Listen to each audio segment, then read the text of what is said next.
y persona eran lo mismo en Roma, ser humano y persona no eran lo mismo. Se usaba el término homo, pero ojo, solo eran para los varones. Las mujeres no contaban legalmente, incluso de adultas necesitaban de la autorización de un hombre.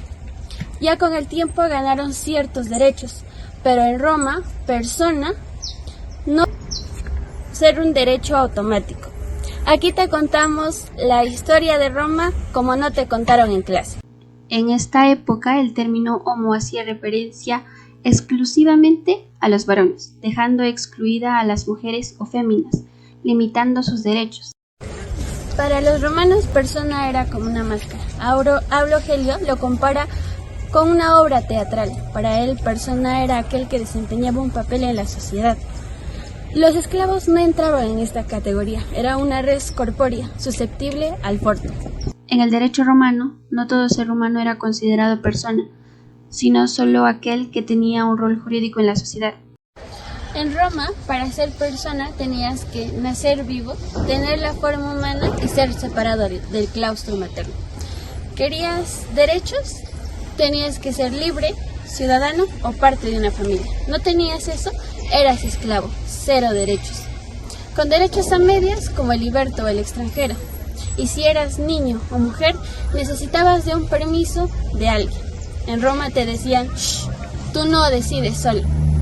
Ser persona en Roma era difícil, y tú quejándote por sacar tu DNI. La incapacidad de hecho está la absoluta, quienes no pueden ejercerla por sí mismos, como los infants minor, que son niños entre los 0 y los 7 años. En Roma, no todos los seres humanos eran iguales.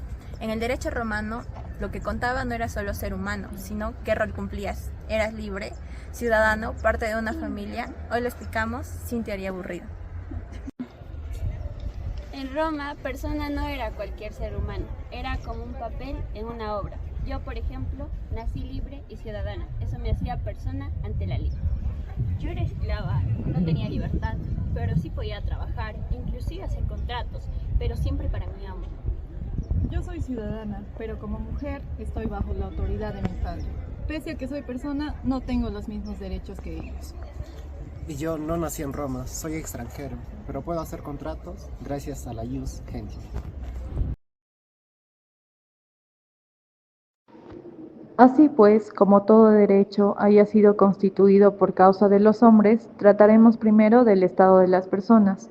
Estos se dividían en tres: el status libertatis, el status civitatis y el status familiae. ¿Alguna vez te has preguntado qué significaba ser persona en el derecho romano? Aquí surgía una gran pregunta: ¿eres libre o eres esclavo? A esto se le llamaba status libertatis. Si eras libre, podrías ser ingenuo o liberto. Ingenuo si nacías libre y liberto si adquirías tu libertad mediante la manumisión. La manumisión podía ser formal o informal. En lo formal, por ejemplo, se podía dar por vindicta, que consistía en un juicio simulado en el cual el dueño del esclavo, es decir, el dominus, se presentaba ante algún magistrado y declaraba su deseo de hacerlo libre. También se podía dar por censum, si el dueño del esclavo lo inscribía en algún censo realizado por el magistrado correspondiente, el esclavo pasaba a ser libre desde la entrada en vigencia del censo. O por testamento, cuando el dueño del esclavo transcribía sus bienes en su testamento y declaraba al esclavo como hombre libre. Ahora, en lo que respecta a lo informal, se podía dar por epístola, que consistía en que el dominus le escribía una carta al esclavo otorgándole la libertad. También se podía dar por mensam, cuando el esclavo es invitado a comer a la mesa del dominus, y por interamicos, cuando el dueño declaraba libre al esclavo en presencia de 5 testigos. Cabe aclarar que ser liberto no significaba igualdad con los ingenuos. Aunque legalmente libre, el liberto mantenía ciertos vínculos de subordinación con su antiguo amo, quien ahora era su patrón. La esclavitud para los romanos no era una negación de la humanidad, sino una condición jurídica. El esclavo era un ser humano sin libertad legal, pero no una cosa en sentido absoluto. El digesto señala que solo hay una condición de esclavo, sin distinción de género, raza o procedencia. Se podía caer en esclavitud de 3 maneras. 1. Por nacimiento, si la madre era esclava en el momento de la concepción y del parto. 2. Por captura en guerra. Cuando el enemigo era vencido y capturado con vida, perdía no solamente la libertad física, se convertía en esclavo según el jus gentium. 3. Por sanción. Diversas disposiciones del derecho romano establecían como una sanción muy severa la pérdida de la libertad y en consecuencia que el condenado sea esclavo. En las fuentes se usaron distintas maneras de referirse a los esclavos. Uno de ellos era servus. Este es el término más frecuentemente usado. Esta palabra se deriva de servare, que significa conservar, no de servir. 2. Mancipia. Los enemigos cautivos en una guerra eran aprendidos o capturados con la manus, es decir, la mano. Y 3. Familia, usada con menos frecuencia, pone énfasis en que los esclavos estaban bajo la potestad del poder del dominus, de quienes eran dependientes y subordinados. Estas palabras revelan matices importantes. El esclavo era visto como una propiedad valiosa, una extensión del poder. Ahora vamos a presentar las conclusiones del Status Libertatis. La libertad era natural, pero el derecho podía quitarlo. El esclavo seguía siendo humano, pero tenía derechos limitados. La esclavitud no estaba relacionada con la raza. El estatus era mutable, se podía pasar de esclavo a liberto. Y por último, el esclavo no debía ser tratado con crueldad injustificada. Jus vitae es una categoría fundamental en el derecho romano, y esto se refiere a la condición de ciudadano o no ciudadano. El ciudadano poseía derechos civiles, por ejemplo, el jus suffragii, que es el derecho al voto, y el jus honorum, que es el derecho a poder ejercer cualquier cargo público. Dentro de la categoría de no ciudadanos tenemos a los peregrini, que inicialmente eran considerados extranjeros sin derechos civiles, pero posteriormente el imperio los incluye y poseen algunos derechos civiles. Asimismo, también tenemos a los esclavos, que eran traidores del imperio, y ellos sí no poseían ningún tipo de derecho civil. Además del status civitatis, el derecho romano también reconocía otro tipo de estado jurídico, el status familiae, que hacía referencia a la posición de la persona dentro de una familia romana. Aquí se distinguían dos grandes categorías, los sui iuris y los aliene iuris. Una persona sui iuris era aquella que no estaba sometida a la autoridad de otra, es decir, que tenía plena capacidad jurídica para administrar sus bienes y tomar decisiones legales. Entonces, todos ustedes son personas, pero con distintos estados. En Roma te clasificaban así: por tu familia, libertad y ciudadanía. Yo puedo votar. Bueno, en teoría. En Roma tenía jus suffragii. Yo limpiaba casas, cultivaba campos como esclavo. Tú no puedes firmar, eres mujer.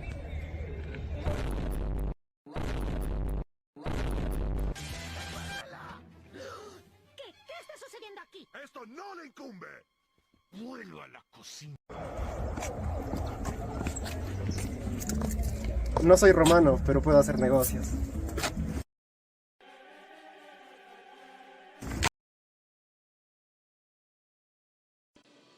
Y ahora, ¿sabías que en Roma podías sufrir una capitis deminutio? Literalmente significa disminución de cabeza. Pero tranquilo, no te cortaban la cabeza, solo te quitaban parte de tu identidad legal. Y ahora te lo explico en el ámbito En jurídico. la antigua Roma podías perder tus derechos legales en 3 niveles, y no era como un examen, eran con consecuencias reales. Soy una ciudadana romana, libre y parte de la familia Cicerón. ¿Qué podría salir mal? Pues podías perderlo todo, tus 3 estados, el status civitae, libertae y familiae. Eso era el capitis deminutio máximo.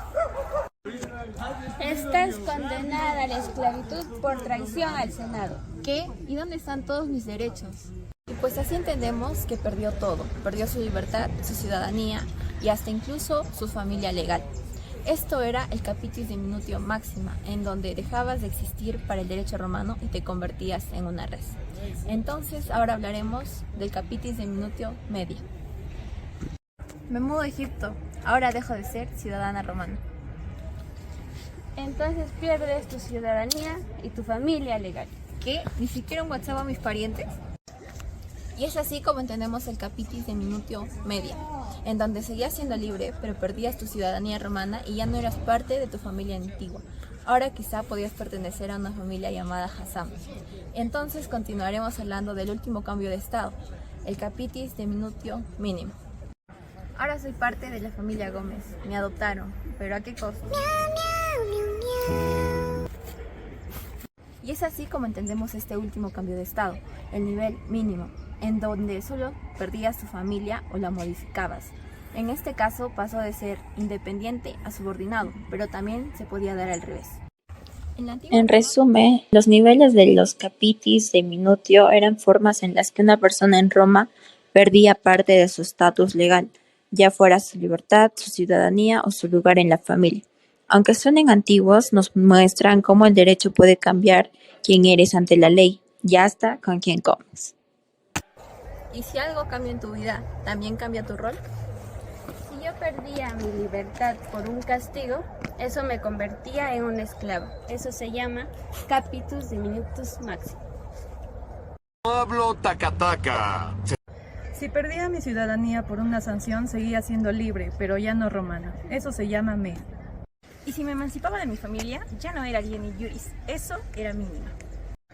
Hoy parece obvio que todos somos personas, pero Roma nos deja algunas preguntas. ¿Hombre y persona eran lo mismo? ¿Había personas sin estado? ¿Un esclavo era una cosa o un humano? Y este capítulo nos deja algunas preguntas. Empezaremos por esta pregunta. ¿Qué relación existía entre el homo y persona?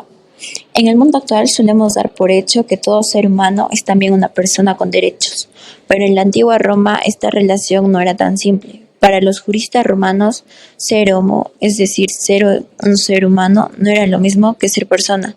Estas dos palabras, aunque parezcan equivalentes, tenían significados jurídicos profundamente distintos. Él era Carlos, era un esclavo en la antigua Roma. Él era solo un simple homo. Podía trabajar, podía hablar, podía pensar, tenía mente, tenía cuerpo, pero para el derecho romano esto no era suficiente. Para ser persona necesitabas tus tres estados, tu libertad, tu ciudadanía y ser parte de una familia. Esto significaba tu personalidad jurídica, tu rol en el derecho romano.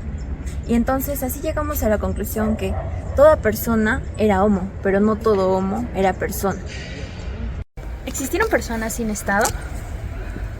La respuesta es sí. La doctora Méndez Chan lo dividía en tres estados fundamentales: libertatis, civitatis y familiare.